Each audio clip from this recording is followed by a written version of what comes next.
আসসালামু আলাইকুম guys, after a long time আজকে হচ্ছে আমাদের স্টুডেন্টদের দেশ সেবার পরের দিন আমি বের হইলাম। আর এটা অলমোস্ট আমার বাসার পাশে। এই যে আর্মি, এখন তো প্রধানমন্ত্রী কার্যালয় পুরাটাই এখন কালকে খুলে দিছিল। প্রত্যেকটা স্টুডেন্টস, প্রত্যেকটা মানুষ ভিতরে ঢুইকা কি যে করছে কোনো আইডিয়া নাই কারো। মানে পুরা সব কিছু নষ্ট করে ফেলছে। বাট এই জিনিসটা আমার পার্সোনালি পছন্দ হয় নাই ভাই, কারণ প্রধানমন্ত্রী কার্যালয় তো শেখ হাসিনার ছিল না, বা গণভবন তো শেখ হাসিনার ছিল না, তাই না? তাই কেন এটা নষ্ট করলো? নেক্সট যেই হচ্ছে সরকার আসবে, সেই সরকারের তো হচ্ছে এই প্রতিষ্ঠান বা কার্যালয়, তো এটা নষ্ট করাটা আসলে নর্মাল এর উচিত হয় নাই। তাছাড়া যে প্রবলেমটা হয়েছে সেটা হইতেছে এখানে একটা বঙ্গবন্ধুর ভাস্কর্য ছিল, সেটা পর্যন্ত স্টুডেন্টসরা ভেঙে ফেলছে, যেটাও আমার কাছে ভালো লাগে নাই। কারণ ইতিহাস ভুলে গেলে কিন্তু হবে না, ঠিক আছে? ইতিহাস মানতে হবে, ইতিহাস মাইনা থাকতে হবে যে বঙ্গবন্ধু কিন্তু আমাদেরকে হেল্প করছে বা সাহায্য করছে আমাদের এই দেশটা স্বাধীন করতে। আমি হচ্ছে লিটারালি ভিডিও করতে ভুলে গেছি, এত বেশি জ্যাম ভাই। মানে স্টুডেন্টরা হচ্ছে এখন এর কাজ করতেছে, আমাদের এখন যে কোনো পুলিশ নাই, এখন অবভিয়াসলি কোনো পুলিশ নাই, এই জন্য স্টুডেন্টসরা হচ্ছে নিয়ন্ত্রণ করতেছে, অ্যান্ড ভালো মতোই করতেছে।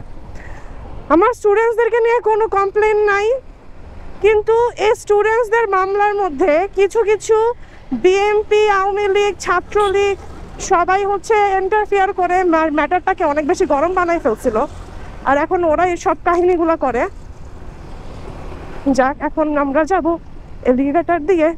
ওই দেখো এলিভেটরে সবাই উঠবে, আমরা উঠবো এলিভেটরে। এই দেখো, for the very first time my Sara is going to elevator. Yeah, অবশ্যই আমি চাবো। ও আমি কর্নারিং করতেছি, আমি কর্নারিং করতেছি, this feels so good. Farabi আমাকে একবার বলছিল কর্নারিং এর ফিল যেদিন পাবি সেদিন বুঝবি। আজকে আমি কর্নারিং করেছি, এবার আমাদেরকে ছাড়বে, অবশ্যই ছাড়তে হবে। Let's move.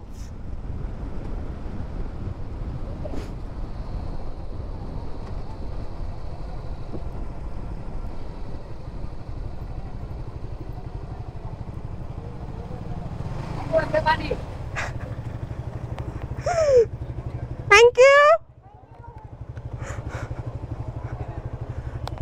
Thank you, भैया. Okay. Okay, भैया.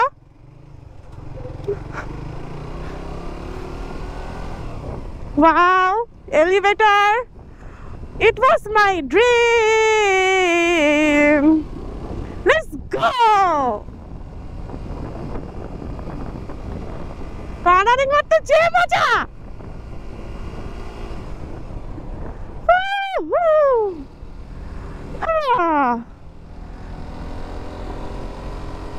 কত জোস! ওকে, স্পিড লিমিট মেনটেন করে চালাইতে হবে, বিকজ এটা হচ্ছে আমাদের খুব কষ্টে আমরা এটা খুলতে পারছি। বাট আমি ভয় পাচ্ছি সামনে গিয়া কখন কোন দিকে কোন গরু ছাগল দাঁড়ায় যায়। বাট সবই ঠিক আছে, একটা জিনিসই ভাল লাগে না, সেটা হইতেছে এই যে এরা দাঁড়ায় দাঁড়ায় ভিডিও করে, এই জিনিসটা আমার কাছে ভালো লাগে না।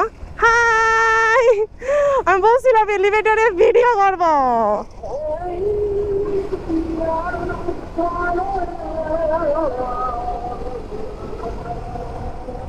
যাদের হেল্প করতেছি। Wow, this is so nice. Mohakhali, Banani, মাদার চোদরা করলো কি? মানে কোনো কিছু একটা পাইলে এদিক দিয়ে রং ওদের মারতেই হবে। ভাই তুই চালাইতে পারতেছ, সেটাই তোর ভাগ্য ভালো। হাই, এলিভেটরে উঠে ভিডিও করতে পারবো বা এলিভেটরে বাইক উঠতে পারবে আশা করি নাই, বাট হয়ে গেছে। মাঝখান দিয়ে গেল রাত জায়গা থাকতে। ভাই নোটিস করে চালাইতে হবে। আমার হাত ছাড়া ছিল ভাই, আমার হাত ছাড়া ছিল, করলো কি? যাক, সমস্যা নাই, ধীরে সুস্থেই যাব আমরা। আমরা এতক্ষণ এত টানাটানি করছি না, এখন না মানে আমি ভুলে গেছি যে আমার ক্যামেরা আছে সাথে।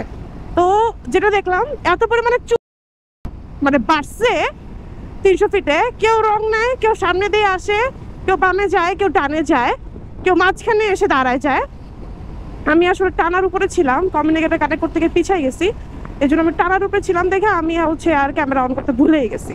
তো আজকে আমার ভিডিওটা স্পেশালি ওই জন্য ছিল যেন হচ্ছে আমি এলিভেটরে উঠতেছি বাইক নিয়ে। তাছাড়া আজকে 6 তারিখ, গতকালকে ছিল 5 তারিখ।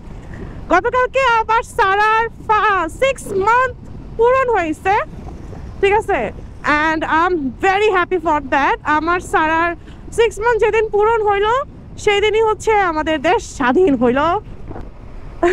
আমি জানি it's a coincidence, but still pray for me and pray for my Sara, যেন তার সাথে আমি ভালো মতো দিন কাটাইতে পারি অ্যান্ড ভালো মতো আমার জার্নিটা কাটে সারার সাথে।